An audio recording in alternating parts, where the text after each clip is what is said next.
Hi, this is just a brief video on parking lot or drive-in church services. And this, I guess I should probably give a little disclaimer that this is just for informational purpose only. I'm not giving you technical or professional advice or anything like that. It's basically my experience to show you how we did it at our church and how other people could do it as well. Of course, this is in Canada, and if this gets seen somewhere else outside Canada, you might face different, probably actually better, restrictions on you from the people that control communications. And as far as safety information goes, I'll mention what came to my mind and what I thought of when I was doing it, and some potential dangers. But I can't possibly foresee every problem that might occur in somebody else's configuration or how you set yours up. So basically, it's a disclaimer. I can't be responsible for how you do. It's just a sharing of what we did, and maybe you can learn something that will be of help to you. The heart of the system, which by its nature in parking lot, they've had parking lot ministries for a while, church services. In the past, they were essentially done by amplifying sound, by amplification systems.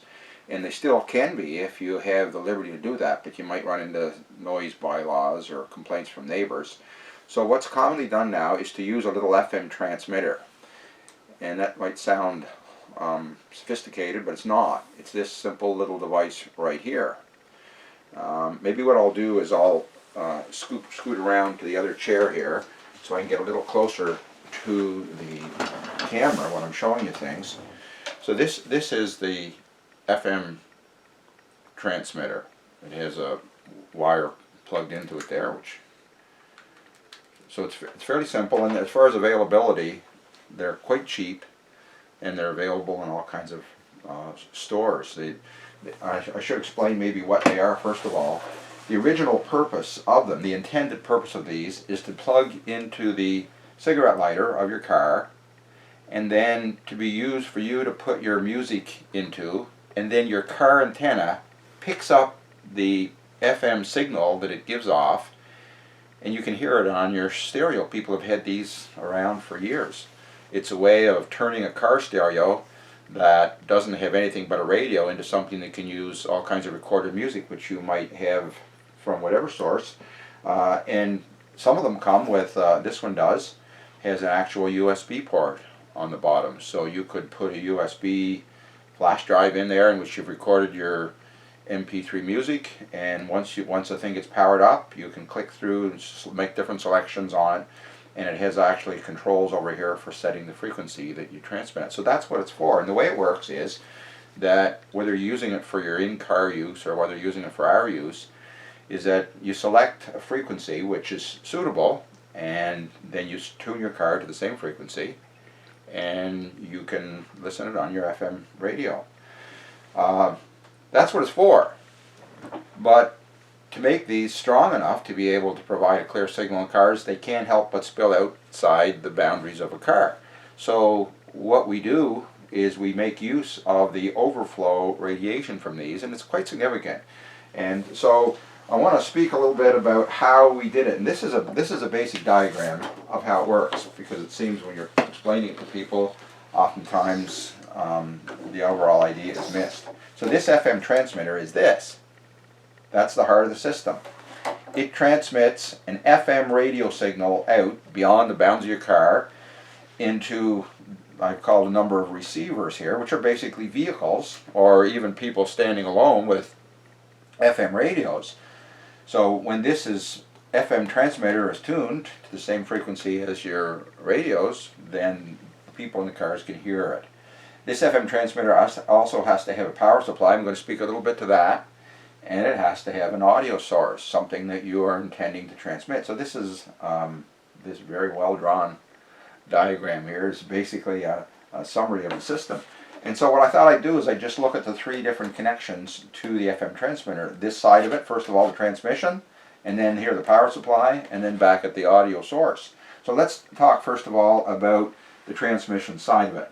Again, you select frequency on. You listen to you use an existing radio to listen to the frequency, the radio's channels that are available, and find a spot on the band which is basically quiet. and you'll get a little bit of sound, a little bit of static on it, but one which doesn't have certainly a loud or a strong radio signal. Then select that frequency and then tune your FM transmitter to the same thing. And it's just done by a button. You can just click through the different frequencies until you find that.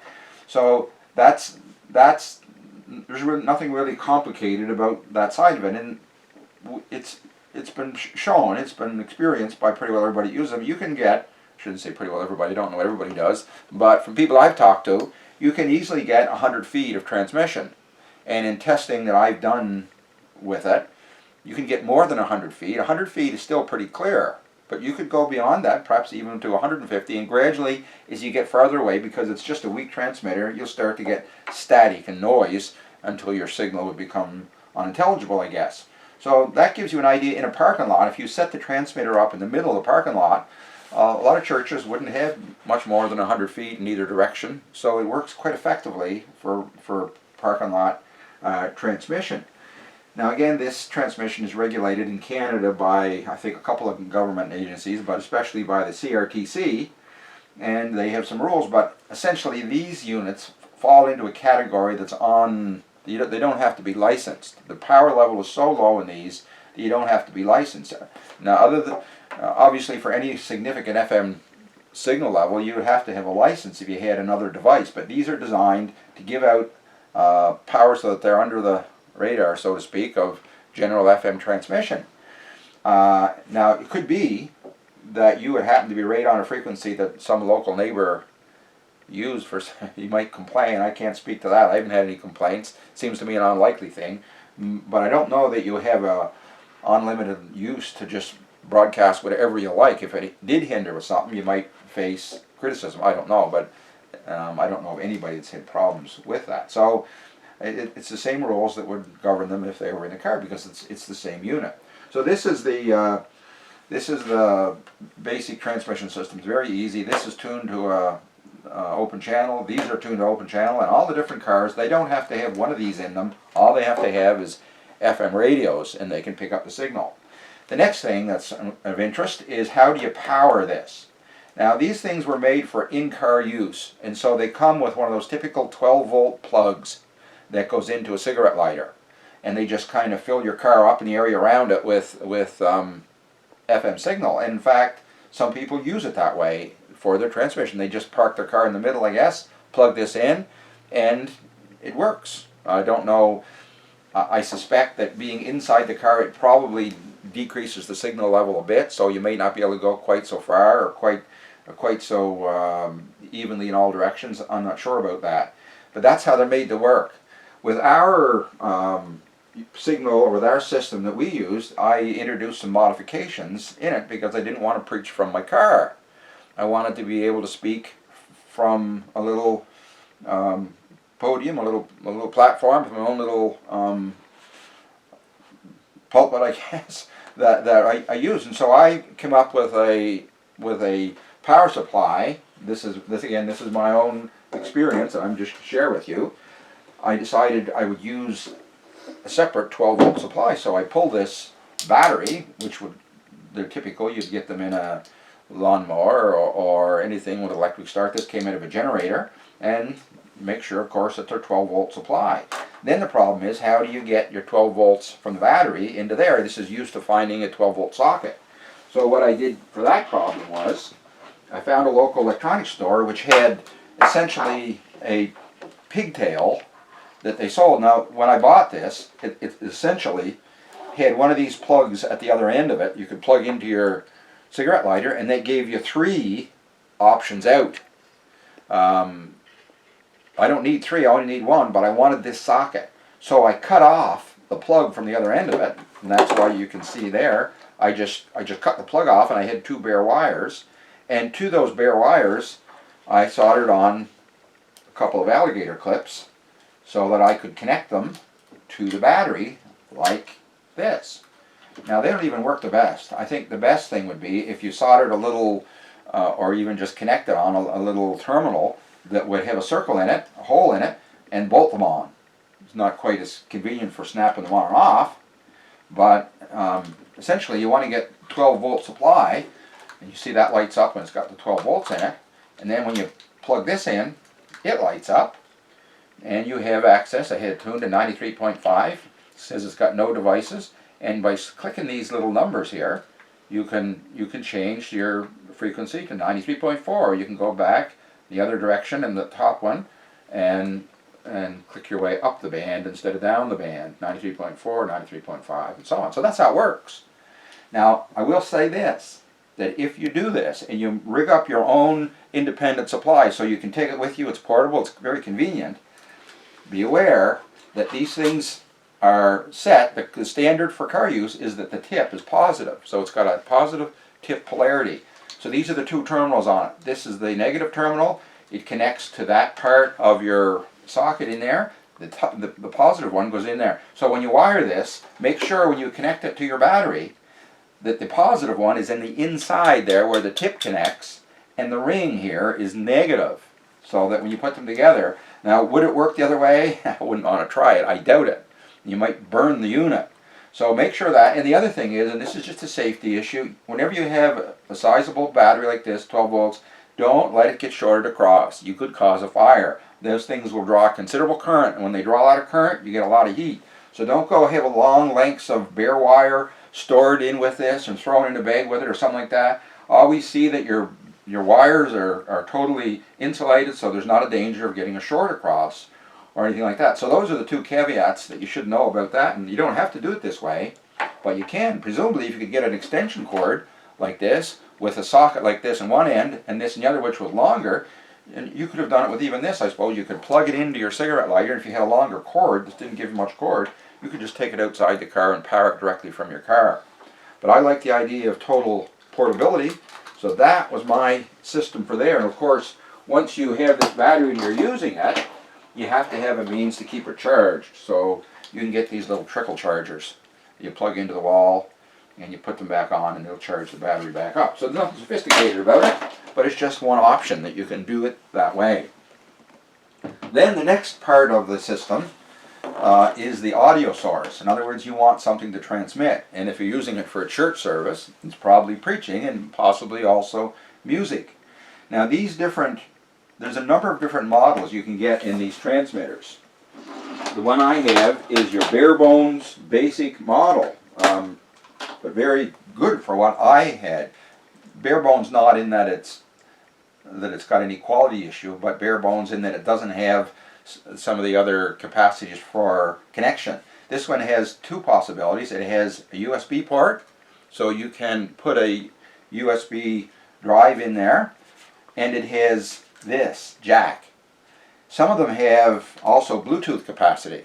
So if you have another unit that has Bluetooth capacity, like a cell phone, you can use your cell phone as a speaker, and you can speak into that and have this thing connected up with it, and it'll go directly into your FM transmission. So the audio source then here could be a Bluetooth connection. That's blue, see, Bluetooth. And this might be a cell phone. And if you do that, there's lots of doing it that way, and it has some real advantages. Certainly better than being stuck inside your car. At least you can go outside the car to preach. But that's not what I'm looking for. The advantages of it are obvious. Something else I was going to say about it. Oh yes. One of the things you'll do when you do this, I understand, and I'm just saying this is secondhand because I haven't done it this way, but you will need to download an app onto your cell phone so that it will function properly as a microphone. And I'm told by those what knows that there's a couple of them, one called, I think, Microphone Live, and one called Megaphone. And I think somebody else I knew just Googled it and found an app. So it's not very hard, I guess. You need to make sure you have a transmitter that's equipped for Bluetooth. This one is not. And you need to have a cell phone, and you need to have an app. And then you're in business for this part of it, the audio source. Again,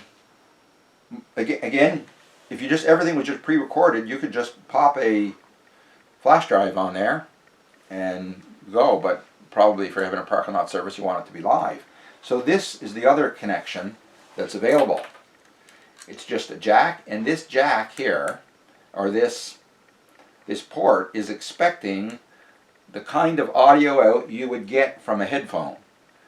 So if you have any unit that has a headphone jack, and you plug one end of this in here, and you plug the other end into a headphone jack, you'll have appropriate levels. I say this because all these electronic things are designed for different, and if you put a microphone in there, you won't get the levels that you need. You can't just stick a microphone in there and expect it to work, because it's not a high enough level. The microphone doesn't source enough power to drive it. You need to have the typical levels that you get on a headphone out. It's the best way I can explain it. And this one, there's a little quirk about this one. It comes with it comes with a patch cord, and they're two different size jacks. Slightly different. Slightly different. I think they call this a 3.5 and this a 2.5. This thing requires a 2.5 in. And I guess that's why they included the patch cord. And this is, I think they call it a 3.5. We used to always call it an 1/8" jack. It's an 1/8" stereo jack is what it is. So this has to go into something. And again, there's different things you could use for that. And I'm just sharing what I used in mine. I don't think we need that any longer. What I used in mine was my computer. So I used the computer to plug into my FM transmitter. And this is just an extension cord. That would be short, so this is just an extension cord. You can get them, it's a 6-foot extension, 1/8" jack, or 3.5 they call it. That goes in there. This goes directly into the headphone jack of the computer. And I use the computer then, because as you know, computers have onboard microphones on them. We use them, that's why they'll work on things like Zoom or any kind of online communications, because they have a microphone hidden in there somewhere. And what you need to do to make use of this, I just want to show you, is, can that be picked up on the screen there now? Well,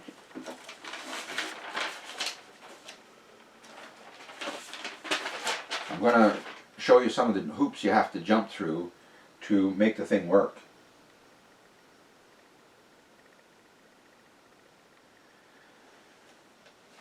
There's two things you have to do it.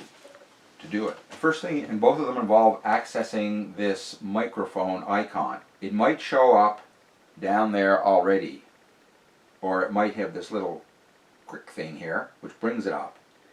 It looks like a speaker, because that's what it is. It's a speaker. It's a speaker icon.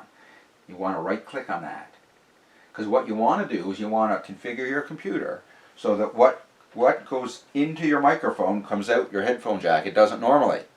They're two separate things. So, but your computer has the capacity to do this. So if you right click on that, you'll get some options, and you want to go to Open Sound Settings.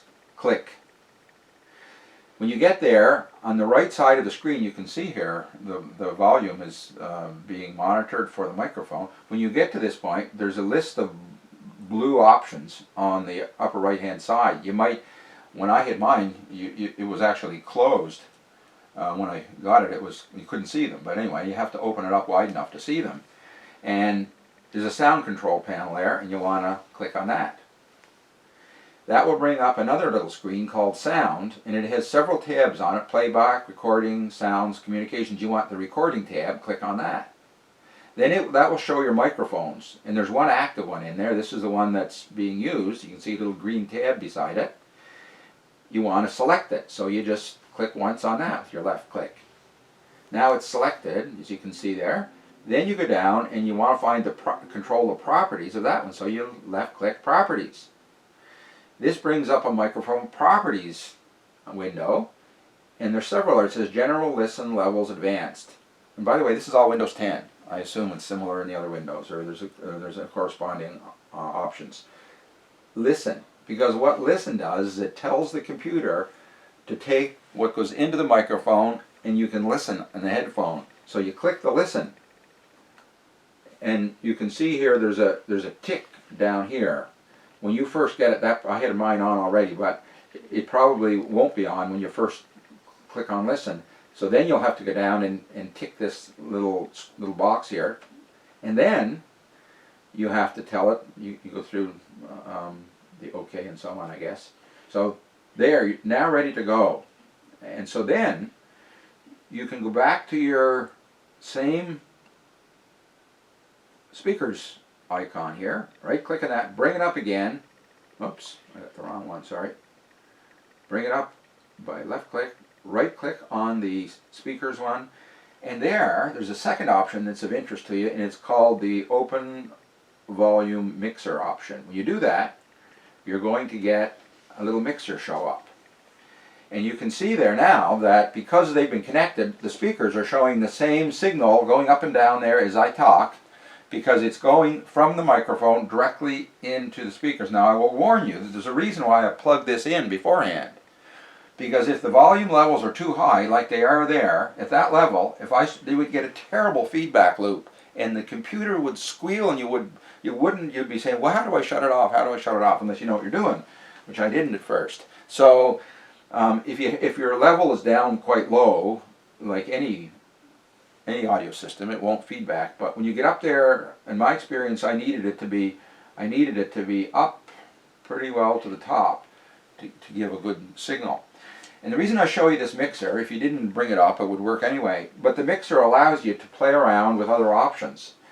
I have in my flash drive there a pre-recorded music which I made available, which was made available for me on Sunday. So if I bring that up, as so, there was an opening and a closing music that was prepared. Now if I click on that, oops, double click on that, then it starts playing the music.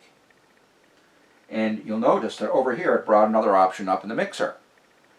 So now you have, when I speak, you can see me go up and down. When I'm quiet, you can see the music. So what I do before I put that music on is I just reach down here and I muted it. So now the music's playing.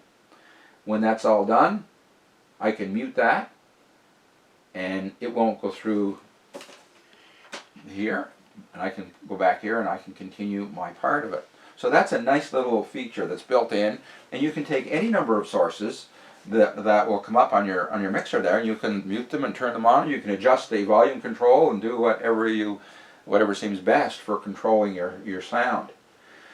So that's basically that's basically how the system works. There's a number of advantages to it. For me, it was cheap. I have a computer, I have a flash drive. I already had this here. I had the battery. I hardly spent anything on it, and it's an effective little FM broadcasting system for the parking lot. There was another warning I was going to give you here, and I can't remember just what it was. Oh, it's not really a warning. It's just advice. It is good to have an FM radio nearby you for monitoring, so you know what the cars are picking up. You don't want to preach a whole message through and then find at the end that nobody heard what you had to say. So it's nice to have a monitor there, but that monitor has to be used carefully or you'll get a feedback system. The computer will hear the monitor will hear, and it will get a feedback system, and it will squeal again. So to that end, something else that's useful to have is a lovely assistant. If your wife or somebody can help you with that and turn these things on and off and check on them and be available, it was helpful in our case anyway, especially since we ended up doing it partly in the rain and had to be shielded from the rain this last Sunday. So we've only done it one Sunday, but it worked very well, I thought. And I just prepared this little video to be of help, hopefully, to anybody that wanted to do the same thing. And I think that's everything I wanted to say, so hope it works for you as well.